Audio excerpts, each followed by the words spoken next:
Miguel Baeza was originally scheduled to fight Miguel this weekend on the Covington Woodley card, but unfortunately Miguel is out of the fight and now Jeremiah Wells will step in as a late replacement.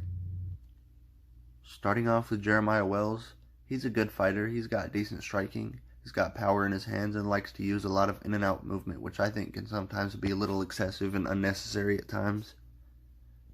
I haven't really seen much of his ground game, but from what I have seen, he's got decent takedowns.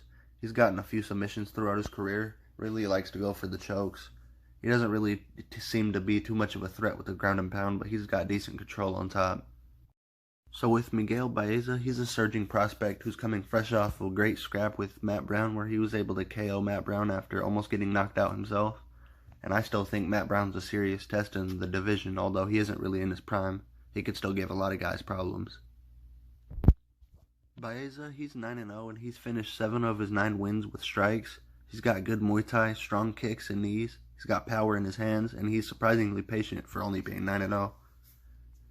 He really likes to chop guys' legs down with the kicks. He invests to the body really well, and if he does get hurt, he's got good recovery. And even considering all of this, I think he's really good on the feet, but he's got a black belt in jiu-jitsu, and that's his background. He hasn't really had to show that in much of his career so far. How I think this fight plays out, I think that Baeza will chop at Wells' legs to slow down his movement.